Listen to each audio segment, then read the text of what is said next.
K and AIADMK AIADMK అసలు ఈ రెండు మధ్య పెద్ద వైరం ఉంది. అలాంటి రెండు పార్టీలు ఇప్పుడు ఏర్పడటం ఏంటి? పైగా సింగిల్ లార్జెస్ట్ పార్టీగా ఉన్నటువంటి టీవీకేని కాదని వీళ్ళు ప్రభుత్వం ఏర్పాటు చేస్తే ఇవ్వడానికి అంటే దీని మీద మనం ఒకసారి మన బ్యూరో కరీం గారిని అడుగుదాము. కరీం గారు నమస్తే. కరీం గారు ఏంటిది మరి సింగిల్ లార్జెస్ట్ పార్టీని కాదని చెప్పేసి అట్లా రెండు వాళ్ళ కూటమి ఏర్పడటం ఏంటి? అసలు వినకూడని ఇదైతే కనిపిస్తుంది ఏంటండి కరీంనగర్లో, సారీ తమిళనాడులో? సింగిల్ లార్జెస్ట్ పార్టీని సింగిల్ ఎమ్మెల్యే సీట్ గెలిచిన బీజేపీ కంట్రోల్ చేయడం తెలంగాణ తమిళనాడులో జరుగుతున్న చాలా ఆశాస్పదమైన విషయం. ఇక్కడ భారత పార్లమెంట్ ప్రజాస్వామ్య వ్యవస్థలో గవర్నర్ వ్యవస్థ ద్వారా పరిపాలన చేయాల్సిన ప్రభుత్వాలు ప్రజాస్వామ్యంలో ముందుకు వెళ్లే చరిత్ర మనకు కనిపిస్తుంది. కానీ అనేక చోట్ల గవర్నర్ల ఇన్వాల్వ్మెంట్ తో ప్రభుత్వాలు సరిగ్గా పనిచేయలేని పరిస్థితి. ఇదే పరిస్థితి మనకు గతంలో ఆంధ్రాలో చూసాం, తెలంగాణలో చూసాం, ఇప్పుడు తమిళనాడులో చూసాం. అనేక చోట్ల గవర్నర్లు ఇన్వాల్వ్ అయ్యి ప్రభుత్వాలను ఇన్ఫ్లుయెన్స్ చేసి ఎవరైతే ముఖ్యమంత్రి కావాలో ఆ ముఖ్యమంత్రి కావాల్సిన వ్యక్తులను కూడా ఆ పార్టీలు కూడా ఇన్వాల్వ్ చేసి ఇన్ఫ్లుయెన్స్ చేసే పరిస్థితిలో ఉంది.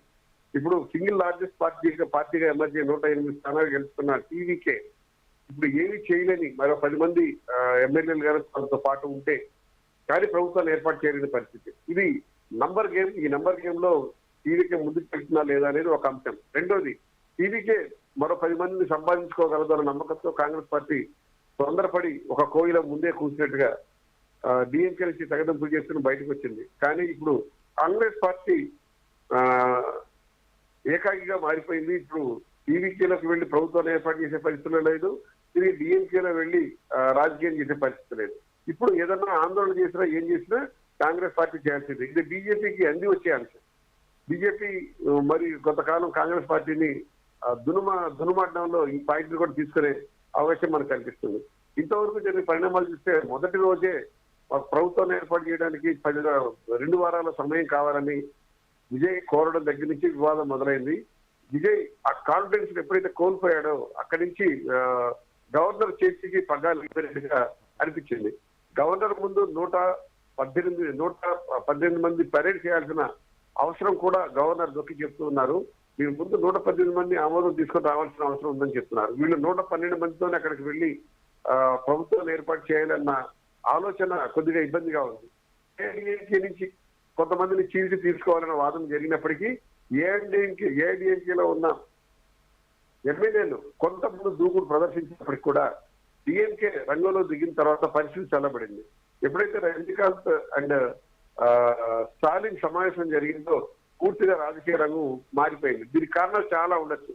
ఒక సినిమా రంగంలో ఉన్న వాళ్ళ సంబంధించి ముందు స్టాలిన్ మాటలను మనం ఒకసారి చూస్తే 6 నెలల పాటు టీవీకే పరిపాలన మేము అడ్డుతున్నాము, ఎక్కడైతే సంక్షేమ పథకాలకు సంబంధించి కానీ లేదా వాళ్ళు ఇచ్చిన మేనిఫెస్టో గురించి కానీ సరిగ్గా దాన్ని అమలు చేయడం మాత్రం మేము ప్రజా ఉద్యమాలకు దిగుతామని స్టాలిన్ చెప్పడం కూడా ఒక రకమైన సైకలాజికల్ ఫియర్ ని టీవీకేలో క్రియేట్ చేసే పరిస్థితి డిఎంకే స్టాండ్ తీసుకున్నట్టుగా మనకు కనిపిస్తుంది.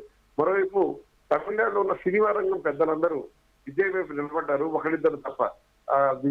రజనీకాంత్ టీవీకేకి మద్దతు ప్రకటించారా లేదా అయోధ్య కుదిర్చే ప్రయత్నం చేశారా లేదా డిఎంకేని కొంతమందిని ఎమ్మెల్యే డిఎంకే విలీనం గురించి మాట్లాడడానికి స్టాలిన్ దగ్గరికి వెళ్ళారా అన్న గురించి స్పష్టమైన సమాచారం ఎవరికీ లేదు.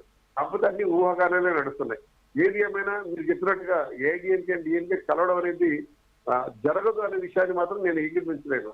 ఎందుకంటే డిఎంకే నుంచి ఏఐడిఎంకే చీలింది భావసారూప్యం ఉన్న పార్టీలు ఆ రెండు ద్రవిడ ఉద్యమాల కోసం పనిచేసిన పార్టీలు. అలాగే ఇప్పుడు డిఎంకే ఏఐడిఎంకేలు కూడా స్టార్ వాట్స్ ముఖ్యమంత్రిగా పనిచేస్తూ ఉన్నారు. వీళ్ళు కూడా ఇప్పుడు అధికారాన్ని షేర్ చేసుకుంటూ వాళ్ళు 126 మంది పెరేడ్ చేశారు. అందులో కాంగ్రెస్ తీసేస్తే 122 మంది పెరేడ్ చేసైనా సరే వాళ్ళు అధికారాన్ని తీసుకునే అవకాశం ఉంది. సో క్రిస్టల్ క్లియర్ గా ద్రవిడ పార్టీలు ద్రవిడ వాదాన్ని నిలబెట్టుకుంటాయా లేదా ద్రవిడ పార్టీల నుంచి ఒక ద్రవిడ పార్టీ బయటకు వచ్చి టీవీకేతో కలిసి టీవీకేని అధికారంలో తీసుకొచ్చి ద్రవిడ వాదాన్ని బలహీనపరుస్తాయా అన్న చర్చ ఇప్పుడు తమిళనాడు చాలా విస్తృతంగా నడుస్తోంది. ముందేమో స్టాలిన్ మీరన్నట్టుగా స్టాలిన్ మాకేం అభ్యంతరం ఏం లేదు, టీవీకి ఏర్పడాలి, ప్రభుత్వం ఏర్పడాలి చెప్పేసి అన్న మనిషి ఇప్పుడు ఉదయనిధి స్టాలిన్ ఏమన్నా చక్రం తిప్పుతున్నారు. ఎందుకంటే ఆయన డిప్యూటీ సీఎం ఇస్తారని, పళనిస్వామికి సీఎం అయితే డిప్యూటీ సీఎం ఉదయనిధికి ఇస్తారని చెప్పేసి ఒక టాక్ నడుతుంది. అసలు ఈ వ్యవహారం మీద మొత్తం కూడా కనిమలి కోపంగా ఉన్నట్టుగా ఆమెకు బుజ్జగించడానికి వెళ్ళినట్టు తెలుస్తుంది. అంటే ఉదయనిధి నడిపిస్తున్నాడా ఇదంతా నాన్నని చేసి, అది ఎట్లా మనం అనుకోవచ్చు దాన్ని? ఇప్పుడు స్టాలిన్ ఓడిపోయిన ఈ ఎలక్షన్స్ లో ఉదయనిధి గెలిచాడు. ఉదయనిధి చెపాటి నుంచి గెలవడం జరిగింది. సో ఇప్పుడు ఏఐడిఎంకే మద్దతు తీసుకుని డిఎంకే ఎంతో కొంత రాజకీయ ప్రస్థానానికి ముందుకు తీసుకెళ్ళాలి. ఇది ఒక మంచి అవకాశం స్టాలిన్ కి, కొడుకుని ఎక్స్ప్రెస్ చేయడానికి, కొడుకుని రాజకీయంగా నిలబెట్టడానికి. గతంలో కూడా దాదాపుగా ప్రభుత్వం నడిచినా, డిఎంకే ప్రభుత్వం నడిచినా ఉదయనిధి స్టాలిన్ సంబంధించిన హవా నడిచింది. యూత్ లో అతని క్రేజ్ గా నడిచింది. స్టాలిన్ ముఖ్యమంత్రిగా ఉన్నారన్న మాటే కానీ స్టాలిన్ కి క్రేజ్ ఉన్నా సరే ఆయన కొడుకు కూడా తక్కువ స్టేచర్ లేదు, తక్కువ క్రేజ్ లేదు. పార్టీలో ఆ ప్రాతినిధ్యం ఉంటూ వచ్చింది. సో ఇప్పుడు వారసత్వ రాజకీయాలు మనం డిఎన్కేలో గతంలో చూసాం. అంటే స్టాలిన్ తండ్రి కరుణానిధి స్టాలిన్ కి ఎలా అయితే పగ్గాలు అప్పగించాడో, స్టాలిన్ కూడా తన కొడుకు పగ్గాలు అప్పగించాల్సిన ఆవశ్యకత కూడా అక్కడ తమిళనాడు పాలిటిక్స్ లో, ముఖ్యంగా డిఎన్కే పాలిటిక్స్ లో స్పష్టంగా కనిపిస్తుంది. ఇక్కడ ఏ చుక్కాలు లేని నావలాగా ఉన్న ఏఐడిఎంకేకి ఒక నాయకత్వం కావాలి. కాబట్టి ఇప్పుడు అక్కడ ఉన్న ఏఐడిఎంకే నాయకత్వం మీద ప్రజలకు ఇటువంటి క్రేజ్ లేదు. కాబట్టి ఆ క్రేజ్ ఉన్న వాళ్ళు ఎవరో ఒకరు ప్రభుత్వంలో ఉండాల్సిన అవసరం ఉంది. స్టాలిన్ ఓడిపోయారు కాబట్టి మేబీ స్టాలిన్ మరో 6 నెలల తర్వాత మళ్ళీ అసెంబ్లీలో అడుగుపెట్టే అవకాశం ఉంది. లేదు స్టాలిన్ కొద్దిగా త్వరలో రాబోతున్న పార్లమెంట్ ఎన్నికలకు సంబంధించి పార్టీని సమాయత్తం చేసే పనిలో పడతారనేది కూడా ఆలోచన.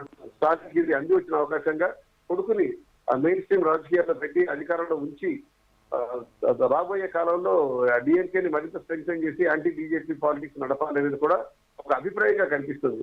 ఇదే జరిగితే మనం వెస్ట్ బెంగాల్లో ఓటమి పాలైన మమతా బెనర్జీ కావచ్చు, ఇక్కడ స్టాలిన్ కావచ్చు, వీళ్ళందరూ ఆలోచన ధోరణి సైతంగా ధోరణి వచ్చేలా ఉంటుంది. కాబట్టి ఇలాంటి కొంతమంది కలిసి ఒక ఆల్టర్నేటివ్ పొలిటికల్ ఫోర్స్ ని భారతదేశంలో తీసుకొచ్చి నెక్స్ట్ ఎలక్షన్